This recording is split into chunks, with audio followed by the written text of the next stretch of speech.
اللہ کی رحمت کب آئے گی، اللہ کی مدد کب آئے گی؟ اللہ تمہاری حالت نہیں بدلے گا جب تمہیں خود فکر نہیں ہے اپنی حالت بدلنے کا۔ تم اپنے آپ کو بدلتے نہیں اور زمانہ بدلنے کا سوچتے ہو۔ اکثر سوشل میڈیا کے بڑے بڑے مناظر جو بیٹھے ہوئے ہیں، ہاں ان کو دیکھو واٹس ایپ پر، فیس بک پر جو بڑے بڑے ان کے کمنٹ ہوتے ہیں، وہ مولانا کہاں ہے، یہ شیخ صاحب کہاں ہیں، فلاں کہاں ہے، سب کچھ ہی جوڑ رہے ہو تم۔ امت کے حالات خراب ہیں، دین کے حالات خراب ہیں، سارا ٹھیکہ ان علماء نے لے رکھا ہے، مشائخ نے ٹھیکہ لے رکھا ہے۔ قرآن تو تمہارے لیے اترا ہے، سب کے لیے اترا ہے۔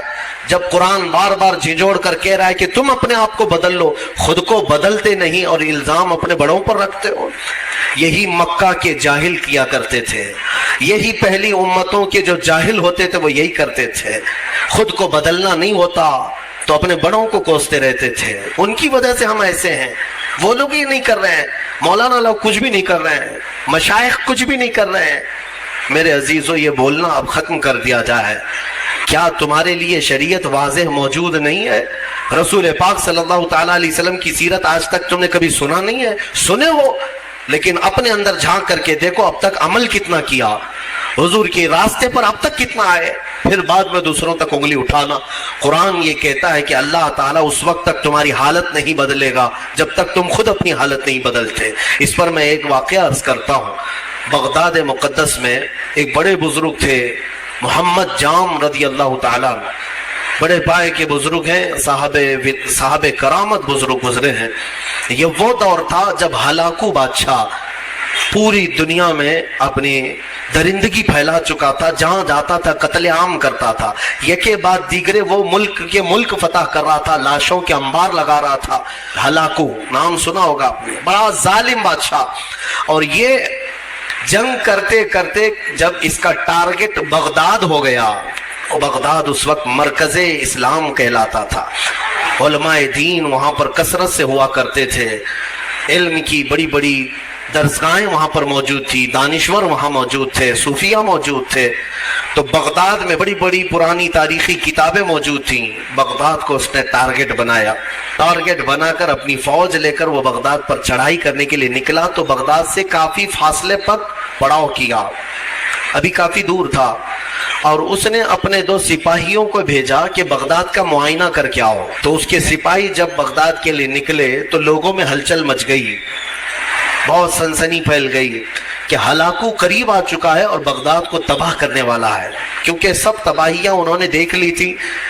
ہلاکو نے کیا کیا، کون کون سے شہر برباد کیے، کتنوں کا قتل عام کیا، وہ سب کو پتا تھا۔ تو بغداد کے اکثر لوگ دوڑے دوڑے حضرت محمد جام کے پاس آئے تاکہ آپ ہمارے رہبر ہیں، آپ ہمارے رہنما ہیں، اللہ والے ہیں، ہمیں بچا لیں، آپ دعا کریں۔ ہلاکو جیسا ظالم بغداد پر ٹوٹ پڑا ہے۔ وہ اس وقت بیٹھے ہوئے تھے، ان کے ہاتھ میں کھٹوری تھی۔ آپ نے وہ کھٹوری کو یوں پلٹ دیا اور کہا جاؤ اللہ حفاظت فرمائے۔ لوگ چلے گئے۔ اللہ والوں کو اللہ تعالیٰ نے یہ اختیار دیا ہے، تصرف دیا ہے، اور ان کی اداؤں کو اللہ قبول بھی کرتا ہے۔ ہوا یہ کہ ہلاکو کے دونوں سپاہی پورے راستے پر چھان مارتے رہے، ان کو بغداد نظر ہی نہیں آیا، ان کو صرف میدان ہی میدان دکھتا تھا، کہیں بغداد دکھتا ہی نہیں تھا۔ وہ واپس لوٹے اور بادشاہ سے کہا کہ بغداد تو ہے ہی نہیں قریب، کہیں پر کوئی شہر ہی نہیں ہے، صرف اور صرف چٹیل میدان ہے۔ تو ہلاکو کو اتنا غصہ آیا ان کی بات پر کہ یہ جھوٹ بول رہے ہیں، دونوں کو اس نے قتل کر دیا۔ کہا جھوٹ بول رہے ہو تم، بغداد کے بالکل ہم قریب آئے ہوئے۔ دوسرے دن بغداد کو اپنے خاص 2 وزیروں کو بھیجا، کہا جاؤ تم دیکھ کر کے آؤ۔ وہ جب آئے، دوسرا دن تھا، تو پھر لوگوں کو خبر چلی کہ آج ہلاکو کے 2 جاسوس اس کے مخصوص وزیر آ رہے ہیں۔ پھر دوڑے دوڑے حضرت محمد جام کے پاس آئے اور ان سے سفارش کرنے لگے کہ حضور آج وہ اپنے مخصوص جاسوسوں کو بھیج رہا ہے اور وہ بغداد کے قریب آئے ہیں، ہماری بیویاں بیوہ ہو جائیں گی، بچے یتیم ہو جائیں گے، بچا لیں، اللہ کا واسطہ دیتے ہیں۔ حضرت محمد جام نے آج پھر کھٹوری اٹھائی، پلٹ دیا، کہا جاؤ اللہ حفاظت فرمائے۔ چلے گئے، وہ 2 وزیر بھی گھوم پھر کر کے گئے، انہیں بھی بغداد نظر نہیں آیا، صرف چٹیل میدان۔ اللہ والے اپنے کوزے سے جسے چاہے چھپا لیں۔ واپس وہ شام کو لوٹے، ہلاکو کے پاس کہے سچ کہہ رہے تھے وہ دونوں سپاہی، ہمیں بھی بغداد نظر نہیں آیا، ہم غلط راستے پر تو نہیں آئے۔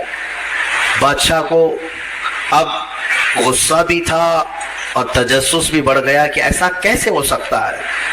اس نے کہا اب معائنے کی ضرورت نہیں، مجھے یہاں سے بغداد کی روشنی نظر آ رہی ہے اور تم کو قریب سے بغداد کیوں نہیں نظر آیا؟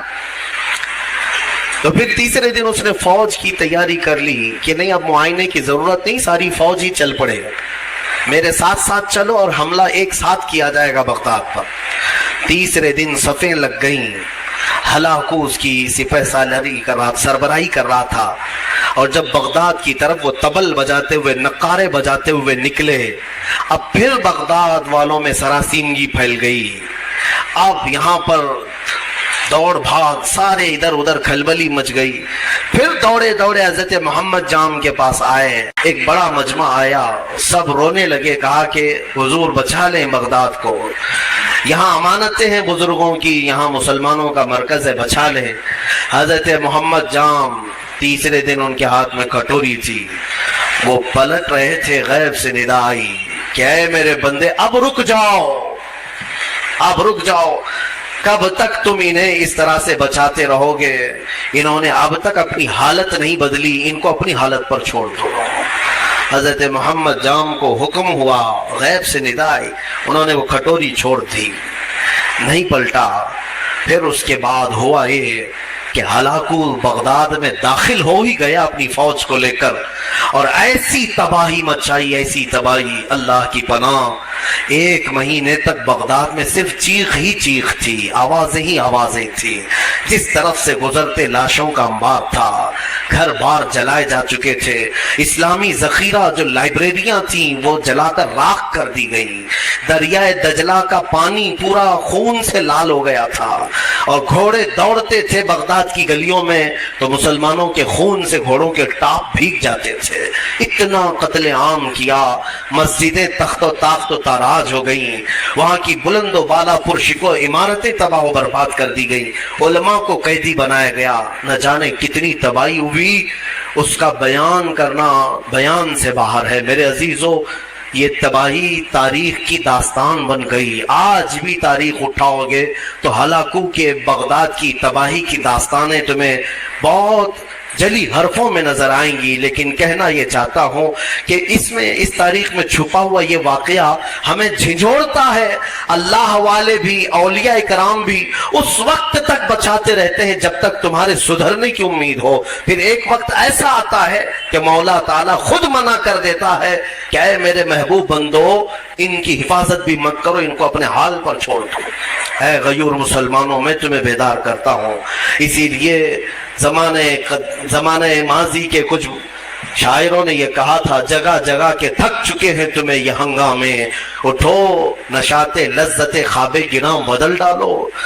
ہاں، غلط روی سے منازل کا بعد بڑھتا ہے، مسافروں رویش کارواں بدل ڈالو، اٹھو اگر نہ حشر نہ ہوگا پھر کبھی، دوڑو کہ زمانہ چال اپنی چل گیا۔ آج تمہیں پتا ہے تمہاری تباہی کے منصوبے، اس کے تانے بانے پورے بنے جا چکے ہیں، تمہارے خاتمے کی منصوبے مکمل کیے جا چکے ہیں، اور تم آپس میں یہاں گتھم گتھا ہو۔ تم یہاں پر اب تک اپنے تاش کے پتے چھوڑنے کو تیار نہیں، تمہارے شراب کی دکانیں بند نہیں ہو پاتی، تمہارے نشے کی عادتیں ختم نہیں ہو پاتی۔ کہاں گیا وہ غیور نوجوان؟ جب میرے آقا صلی اللہ تعالیٰ علیہ وسلم تنہا آواز دیتے تھے تو سہاگ رات چھوڑ کر کے حنظلہ جیسا جوان بھی میدان میں آتا تھا، اپنی آج کی دلہن کو چھوڑ کر نکل آتا تھا۔ کہاں گیا وہ ہمارا نوجوان؟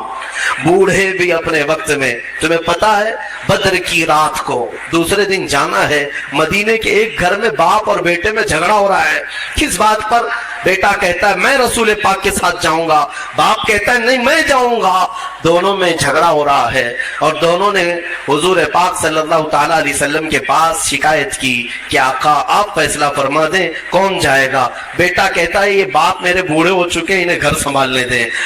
بوڑھے کہتے ہیں نہیں میرا حق زیادہ ہے، میں عمر والا ہوں، اس کا تجربہ کم ہے، میں آپ کے ساتھ جاؤں گا۔